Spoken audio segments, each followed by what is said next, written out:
don't know. What if everyone disagrees with what I have to say? Welcome to One Man's Opinion. What if they think it's better than I do? And today we're going to talk what about... What if they think it's worse? No. Suicide Squad. No, Oh God, he's having like a panic attack. I don't know. He's acting stupid. I can't do it. I can't review this movie. I won't. One Man's Opinion. Listen, you gotta relax. We need you in there. Look, you gotta finish the mission. We need this movie reviewed. The bomb in my neck. I've got to get it out. I've got to go. One Man's Opinion. Don't make me. I don't want to have to do this. I'm gonna press the button.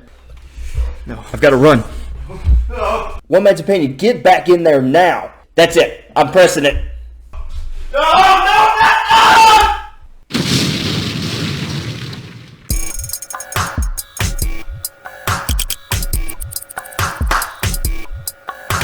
What's up, everybody, and welcome to One Man's Opinion. And today we're talking about The Suicide Squad. Not Suicide Squad 2, or Part 2, or Suicide Squad The Reckoning, but The Suicide Squad, which is a subtle change to just Suicide Squad, which was the first one, which is basically not a sequel anyway. To be honest, this is more of a soft reboot with a few of the characters from the last movie returning for this movie. I want this to be a spoiler-free review, but the review is going to suffer a little bit because of it. My complaints with this movie are things that I can't talk about. But I wanted it to be spoiler-free because I don't think most people have seen this movie yet, and maybe this review will give them an idea about what to think. So some things you're just going to have to trust me on. Number one, I think you should know that this movie is a hard R. It is a hard R. And just by comparison, I would say that this movie makes Deadpool look tame. In some ways, I think Deadpool is perhaps a little heavy-handed with some of the jokes. And so in that regard, maybe Deadpool is a little more adult, but that's about the only one. I think by and large, this movie is bloodier. I think it's probably, I don't know if it has worse language. It's probably comparable language-wise. It may be worse. It may be worse than Deadpool. And then there's just male and female alike, full frontal nudity in the movie. I wanted an R. I wanted an R Suicide Squad because the comics are more adult themed. There's a lot of blood. There's a lot of cussing because it's bad guys. I could have done without the full frontal nudity, though, to be honest. And I think that's going to turn some of your younger audience away. Some of those people whose parents are a little more strict. Because it's like, blood, whatever. I grew up on violent video games and watching violent movies. And that never really had any kind of effect on me. And then language. I think most parents are probably willing to look past some language. Now, you get into a territory where it's just like too far, and so maybe the younger crowd you lose, but still some of those like younger becoming teenagers, those kind of kids who are starting to get a little bit older, and if they're going to school, they're getting introduced to that kind of language anyway. It's like, okay, yeah, you could let them see the movie. But then you throw in like full frontal nudity and stuff like that, and I just think I think they took one half step too far in this one. And maybe I'm nitpicking, and maybe you think, it's not a big deal, who cares? But I think you might lose just a little bit of your audience, because whether you like it or not, superhero movies cater to kids, too. Kids want to see Harley Quinn is like one of the most popular comic book characters out, and has been for the last several years. She's gained popularity over the last decade. I sound like such an old person, I know, harping on that, but I think they knew that fans were like, hey, we want an R Suicide Squad because it's more like the comics. And I think they were like, okay, they want R, we'll give them R. And they did. And look, as an adult, sitting there watching the movie, I had a really good time watching the movie. Like, there were parts where I was like, I didn't need to see that. And then there were parts where, jokes were not very good. It was like high schoolers, the way that they will throw in obscenities into a joke just because having them in there makes them think that the joke is funnier now. Like, I cussed while I said it, so now it's funnier. Because it's like, hee, I'm not supposed to say that. Some of the jokes are that. They're just like, we're not supposed to say this, but we have an R rating, so now we can say whatever we want.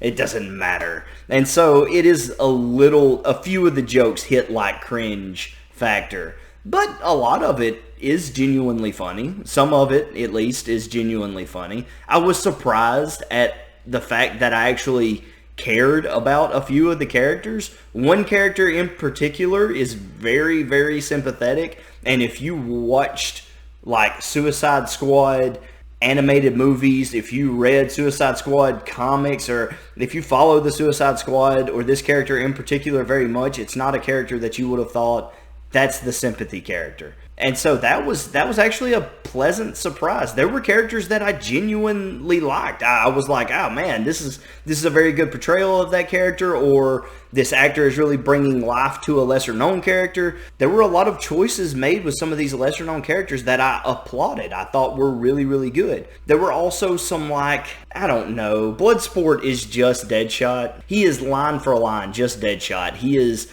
a guy who is, at the beginning, they're like, he never misses. And, which is funny because, like, he's not Deadshot. He's more like gadget-based. Like, his weapons aren't just, like, guns all the time. It's more like a weird magic string that can turn into anything. It's very different. But the way he's described is exactly like Deadshot, and then his whole motivation is for his daughter, just like Deadshot. So Idris Elba is just Deadshot, but call him Bloodsport. And Peacemaker is almost the exact same, minus the motivation. So instead of doing it for his daughter, he does everything in the name of peace. Like he says, and you've seen it in the trailer, where he's like, I will kill anyone who gets in my way to obtain that peace. Peace is paramount, you know, that's what he is all about. And so some of the things with the characters, especially with like Idris Elba, it's like, okay, this is just that character. And King Shark is kind of just Killer Croc. It's like the super strong, animalistic character. But I will say that they gave King Shark way more depth than Killer Croc. They did much better with King Shark. My one gripe with King Shark is how blubbery he is, and he is played off a little bit more of a sympathetic character in this movie. And I guess maybe they thought if he looked fatter that it's easier to sympathize with someone, because he's kind of like blubbery and mopey, you know, sometimes. I don't know. Maybe that was the reason behind it, but King Shark looks like this, typically. And in the movie, he looks like this.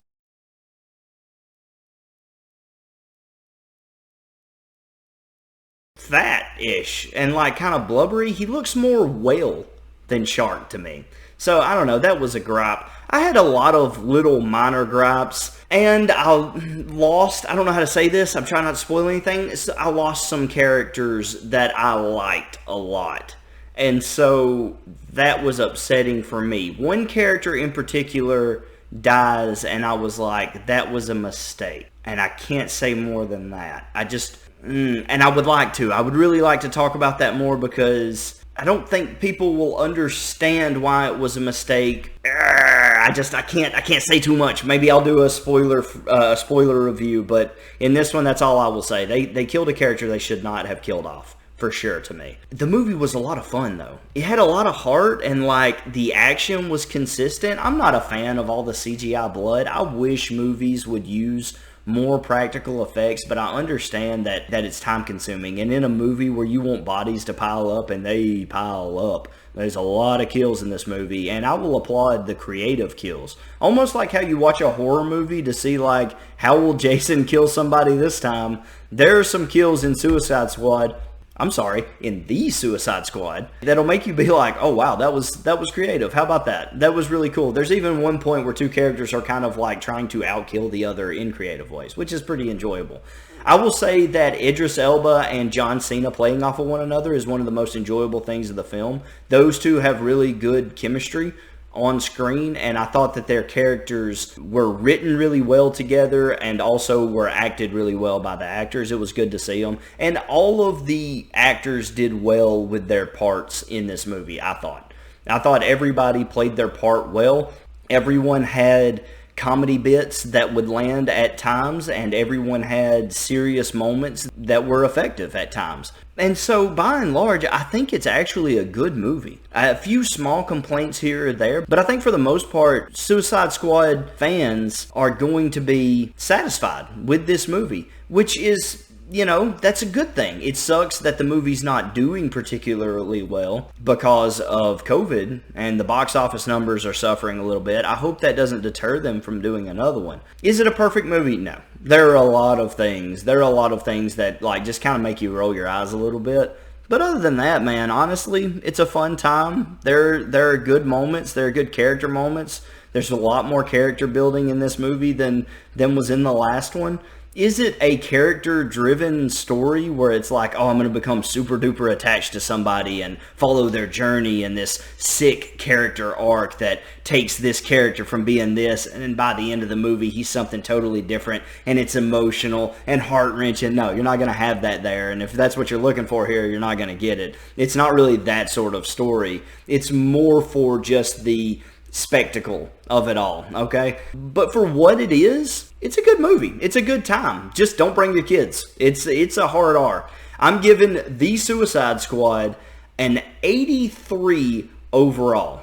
All right, have you seen The Suicide Squad? And yeah, I'm going to keep putting emphasis on the Suicide Squad. Have you seen The Suicide Squad? If you have, let me know down in the comments below what you thought about it. What'd you think about this review? Was I a little too hard on it? Did I rag on the nudity a little too much? Or did you agree with everything that I had to say? Be sure to let me know. Don't forget to thumbs up this video, comment down below, share this video to your friends and your family and anybody who might be interested in movies or video games or all the other stuff that I do on this channel. Thank you so much for watching. If you did disagree, don't get mad. Remember that this is just one man's opinion.